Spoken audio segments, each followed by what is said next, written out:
Kamu ingin memulai bisnis, tapi bingung. Kamu ingin tahu cara memulai bisnis dari nol.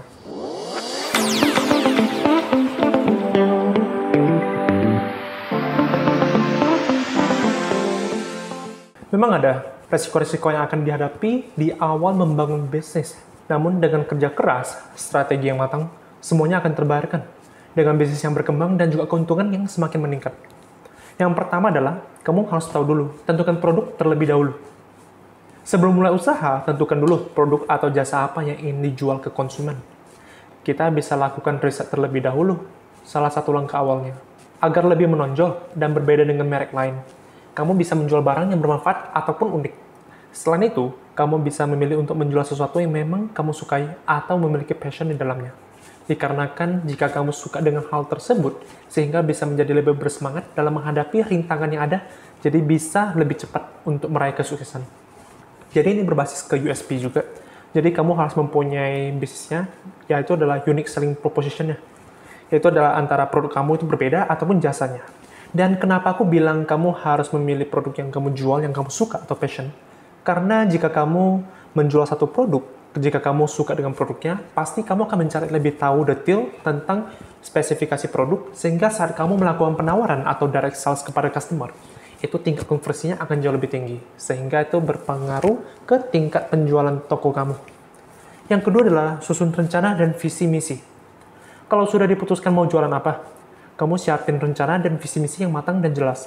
Jika sudah ada rencana dan visi misi yang jelas, kita bisa nentuin tujuan dan gambaran masa depan kita, seperti target pasar, cara pemasaran, dan sebagainya juga. Dengan ketiga hal itu, kita bisa jalanin usaha kita sesuai jalur dan juga tetap fokus. Selain itu, rencana, visi, dan misi yang jelas juga akan membantu kita kalau mau cari dana dari investor atau bank. Atau kalau mau ngecek apa usaha kita layak buat dikembangin atau tidaknya. Jadi tentunya adalah penyusunan bisnis plan yang jelas dulu. Ketiga adalah siapkan modal. Banyak orang takut memulai bisnis karena merasa harus punya banyak modal. Padahal enggak semua bisnis itu butuh modal yang besar. Kalau kamu susah cari modal, coba mulai dari usaha kecil-kecilan di rumah dulu. Atau promosikan lewat sosial media yang gratis. Terus catat dan hitungan detail semua yang dibutuhkan di bisnis kamu dan berapa biayanya. Jadi kamu harus bisa forecasting juga dan juga budgeting. Pinter-pinter atau juga biaya supaya bisa lebih irit. Sama juga kamu harus mengerti budgeting biar lebih irit juga. Sama juga kalau soal bahan baku, jangan malu-malu untuk cari sana kemari agar dapat mendapatkan produk ataupun material dari supplier yang paling murah. Yang keempat adalah rajin mencatat. Ketika lagi ngelakuin sesuatu yang baru, misalnya mulai bisnis, wajar aja kalau masih ada yang kelewatan atau bingung sama beberapa hal. Supaya lebih teratur, coba buat kebiasaan untuk mencatat detail-detail barang, operasional, kegiatan, dan juga masalah yang kamu hadapin. Nanti catatan ini bisa dipakai buat mengingatkan kalau ada yang terlewat.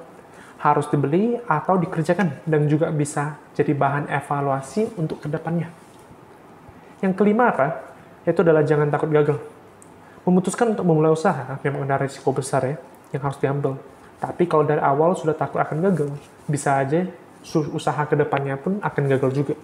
Jadi harus bisa meyakinkan diri sendiri dan jangan takut gagal. Memang kegagalan bisa terjadi. Harus pasti bisa bangkit dan belajar dari kegagalan itu. Dan jangan coba mundur kalau rencanamu enggak berjalan mulus. Yang keenam adalah fokus pada satu bisnis terlebih dahulu.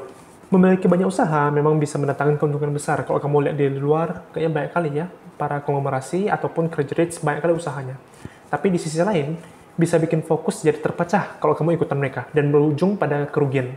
Jadi saya saranin kamu spesialisasi dulu, kemudian setelah kamu udah sukses di bidangnya, maka kamu mempunyai tim dan kamu bisa mendelegasi tim kamu, eksekutifnya, untuk membuat bisnis lain, sehingga saat itulah kamu bisa menggeneralisasi, membuat bisnis lainnya.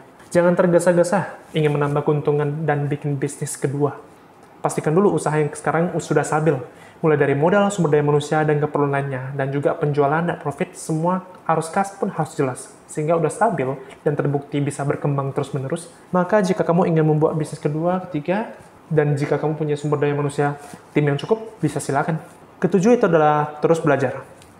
Dan ketika kamu sekarang menjadi seorang pengusaha, bahkan juga kamu sekarang mau naik jabatan dari perusahaan kamu harus selalu siap untuk terus belajar dan juga belajar.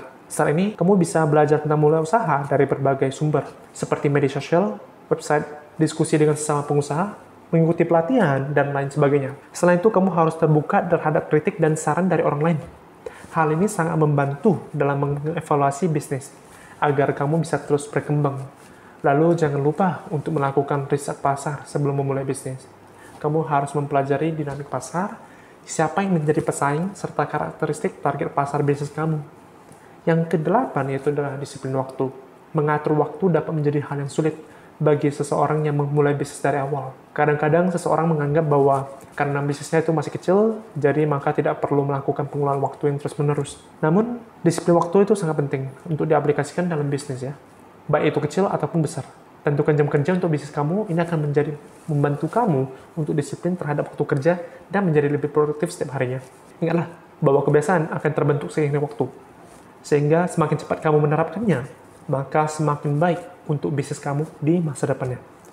Yang ke-9, kamu perlu kelola keuangan dengan baik, yaitu adalah pencatatan arus kas atau cash flow. Walau kamu memulai usaha baru dengan modal, bahan baku, dan produksi yang masih sedikit, kamu harus tetap mengelola keuangan dengan baik. Manajemen keuangan tidak hanya penting saat usaha telah berkembang dan menjadi besar. Pengelolaan keuangan bisnis sejak awal akan memudahkan kamu dalam mengembangkan bisnis. Kamu dapat melatih diri untuk mencatat setiap transaksi yang dilakukan, baik sebelum maupun setelah penjualan. Untuk mempermudah hal ini, kamu dapat menggunakan program akuntansi yang memiliki aplikasi pembukuan keuangan. Dengan adanya teknologi yang semakin maju, pengelolaan keuangan bisnis menjadi lebih mudah dilakukan, bahkan bagi kamu yang tidak memiliki latar belakang di bidang akuntansi. Untuk saya sekilas sharing nih, pribadi, saya sekarang kan biasa kalau mencatat arus kas, kalau untuk yang di bagian online shop, itu saya menggunakan Excel template biasa. Dan juga didukung dengan program software akuntansi yang namanya GF Akuntansi. Dan juga kalau yang di bagian bisnis offline punya, saya menggunakan all-in di GF Akuntansi ini. Yang ke-10 adalah evaluasi bisnis.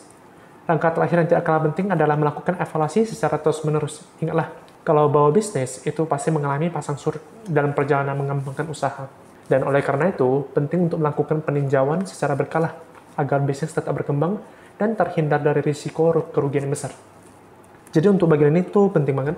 Jadi kamu tuh harus bisa menyesuaikan ataupun adaptasi secara terus-menerus. Jadi tergantung dengan minat pasar. Contoh kamu sekarang menjual produk macam houseware nih, macam saya sekarang. Sekarang saya misalnya larisnya untuk produk bin pantry khusus tipe A.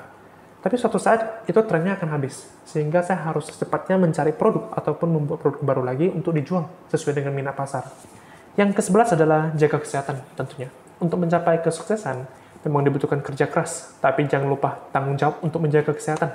Dengan menjaga kesehatan, kamu bisa yakin bahwa apapun yang kamu kerjakan akan lebih produktif. Perhatikan pola makan, rutin olahraga, dan luangkan waktu untuk istirahat dari pekerjaan. Bayangkan, jika kamu jatuh sakit, kamu tidak akan bisa melakukan apapun dengan sempurna. Kesehatan ini memberikan kesempatan untuk melakukan segala sesuatu dengan lebih baik. Tapi untuk kita sebagai pengusaha yang baru awal mulai, kamu mungkin tidak mempunyai privilege untuk bisa dibilang work-life balance ya. Jam kerja kamu pun setidaknya itu udah lebih dari 80 jam per minggu. Terpaksa, tapi ingatlah, dalam beberapa tahun kamu terpaksa harus kerja keras, sampai suatu saat kamu udah mengerti, mempunyai pengalaman, sumber daya manusia, dan sumber daya cash kamu sendiri, kamu bisa merekrut beberapa tim ataupun orang untuk meringankan beban-beban kerja kamu.